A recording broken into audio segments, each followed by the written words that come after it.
যখন একজন ভক্ত পুজোর থালা হাতে নিয়ে আসে, নিজের ঈশ্বরের আরতি করে, তখন যে শুদ্ধ মনে এবং পূর্ণ শ্রদ্ধাপূর্বক সেই আরতি করা হয়, সেই আরতিও হল এক তন্ত্র, সাত্ত্বিক তন্ত্র। সকল যজ্ঞে সমর্পিত সকল আহুতিও হল তন্ত্র, তা হল রাজসিক তন্ত্র। আর যেখানে আত্মার সম্পূর্ণ সমর্পণ করা হয়, সকল ইচ্ছা ত্যাগ করার জন্য আত্মা প্রস্তুত হয়ে ওঠে, সেই তন্ত্র হল শিবতন্ত্র, তামসিক তন্ত্র। জিজ্ঞাসা করো। তামসিক মানে তো খুবই অশুভ, যা অসুরদের শোভা পায়। এ তো পাপ, তাই না প্রভু?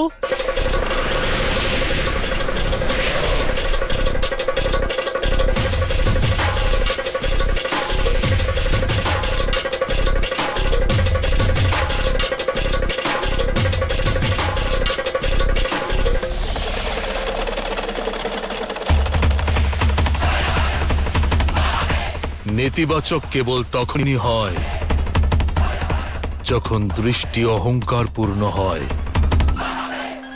নয়তো যাই হোক না কেন তার অর্থ কেবল সমর্পণ, নির্মাণ। এ না কোনো পাপ আর না পুণ্য, এ হলো কেবল মোক্ষের পথ।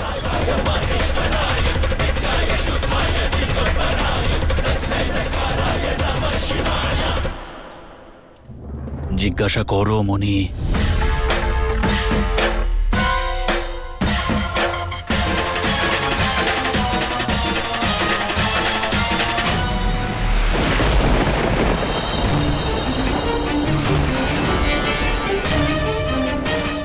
মহাদেব, আপনার তন্ত্র দিয়ে আমার সৃষ্টিকে দূষিত করে গুরুতর পাপ করেছেন আপনি। আমি আসছি শিব, আমার সংসারকে তোমার প্রভাব মুক্ত করতে, একে তন্ত্রমুক্ত করতে, তন্ত্রমুক্ত করতে, তন্ত্রমুক্ত করতে।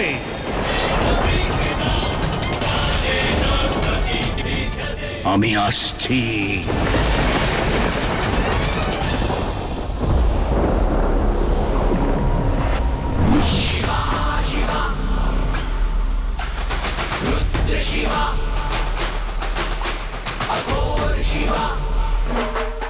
এই দুই ত্রিকোণ পুরুষ এবং প্রকৃতির সঙ্গে যুক্ত। কি ভাবছো মনি? জিজ্ঞাসা করো। কিচ্ছু হবে না মনি, আমি আছি তো।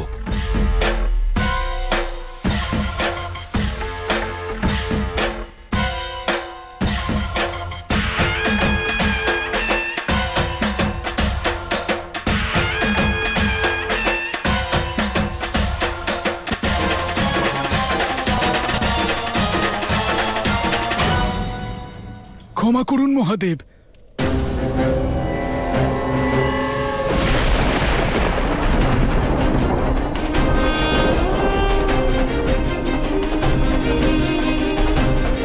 শিবতন্ত্রের সঙ্গে যুক্ত একটি প্রশ্ন করতে পারি?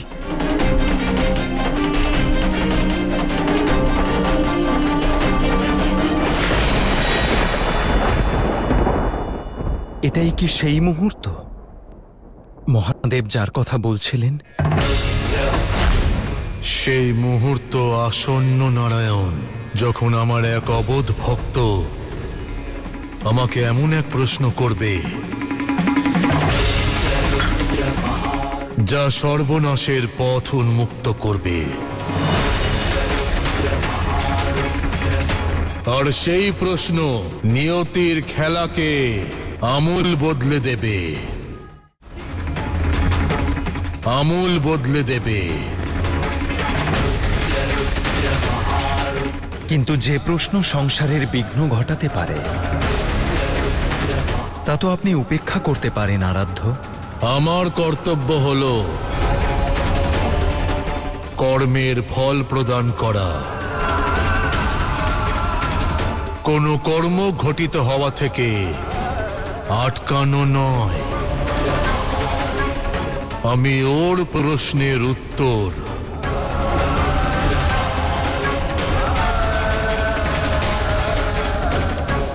অবশ্যই দেব।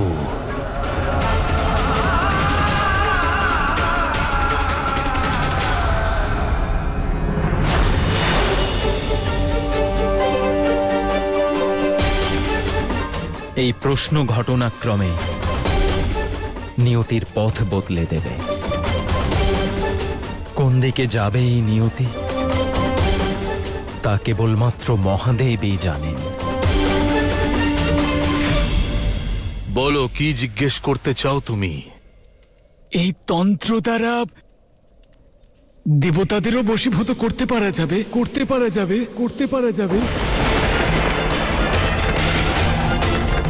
তাদের শক্তিও কি নিয়ন্ত্রণ করতে পারা যাবে?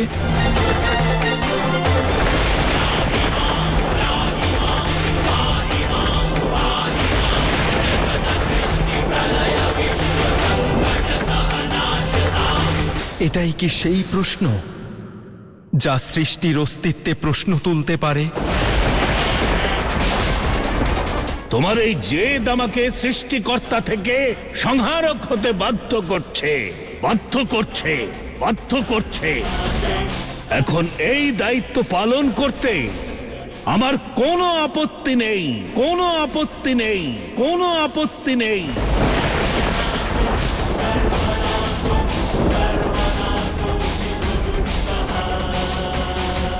যদি কেউ একাগ্র চিত্তে তন্ত্র অভ্যেস করে, তখন ঈশ্বরকে নিয়ন্ত্রণ করার এবং দেবতাদের অধীনস্থ করার শক্তি সেই ব্যক্তির মধ্যে চলে আসে।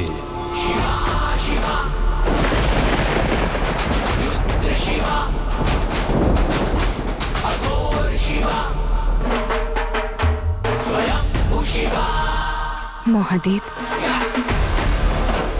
সব মনুষ্য এক প্রকার হয় না, সবার চিন্তাও পবিত্র হয় না।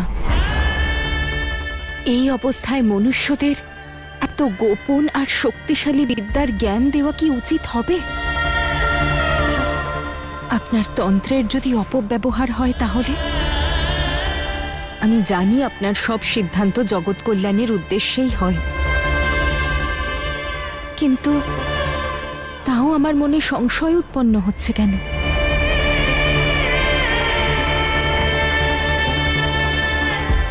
এই দুই ত্রিকোণ পুরুষ এবং প্রকৃতির সঙ্গে যুক্ত, শিব এবং শক্তির স্বরূপ। আর যখন শিব ও শক্তি একে অপরের মধ্যে সমাহিত হয়, তখন জন্ম হয় তন্ত্রের।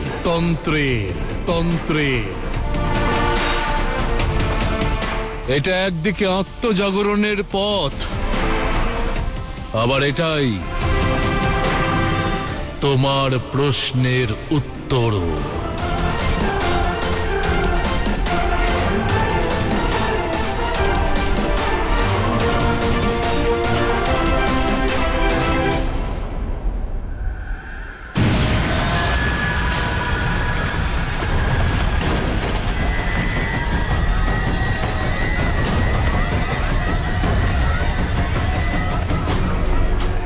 এসব কি হচ্ছে?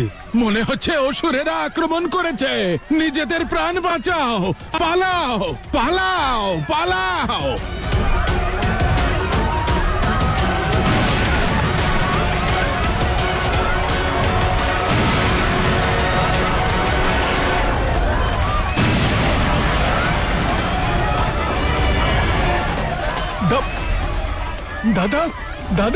দাদা ওঠো দাদা।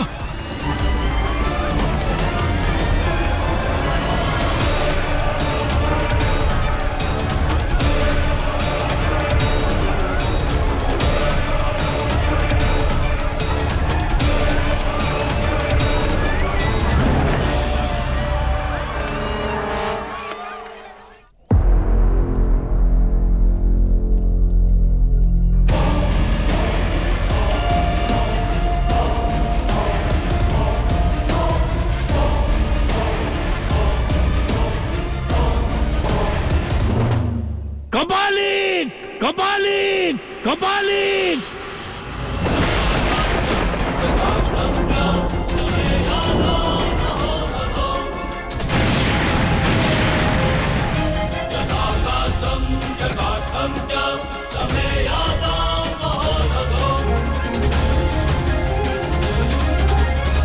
শিব থেকে কপালিক হয়ে নিজের উদ্দেশ্যে বিস্তৃত হয়েছ।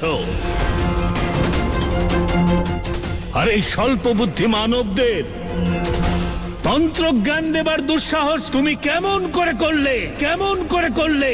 কেমন করে করলে?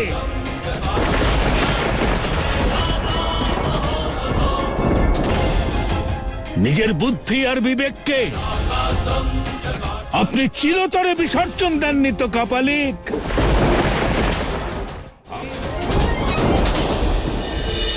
ব্রহ্মদেব! না দেবী, এই ক্রোধ যেন আপনার যাত্রাপথের কাঁটা হয়ে না ওঠে। শান্ত হন দেবী।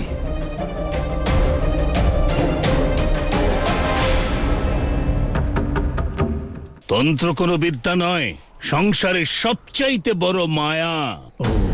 এটা মনুষ্যকে সঁপে দেওয়া, ঠিক বানরের হাতে খড়গ দেওয়ার মতোই কাজ। এই সত্যটুকু আপনি বুঝতে পারেননি। এক আপনি দুর্বুদ্ধির সঙ্গে যুক্ত, অথবা সম্পূর্ণ বুদ্ধিহীন, সম্পূর্ণ বুদ্ধিহীন, সম্পূর্ণ বুদ্ধিহীন।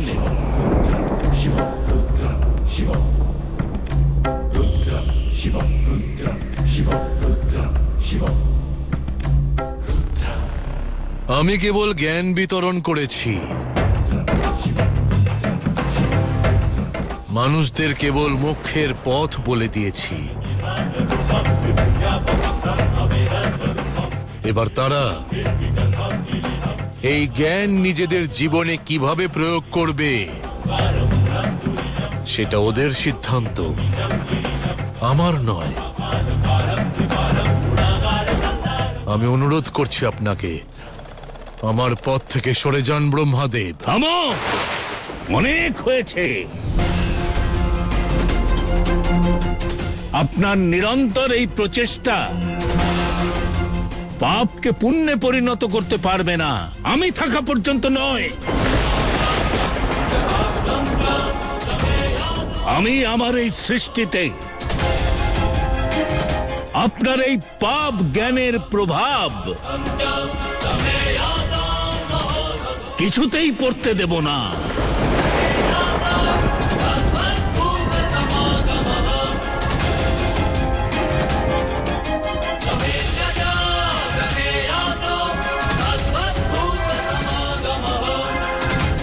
প্রত্যেক দ্বিধার এই কারণ এই যে যন্ত্র,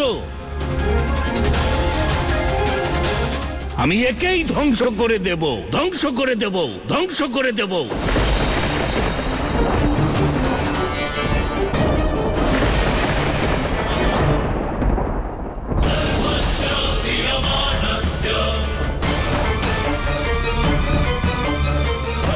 সাবধান করছি ব্রহ্মাদেব, নিজের অহংকারের বশে এমন কিছু করবেন না যে প্রায়শ্চিত্ত করাও অসম্ভব হয়ে যায়। প্রায়শ্চিত্তই তো করছি, তোমাকে এতটা স্বাধীনতা দেবার জন্য।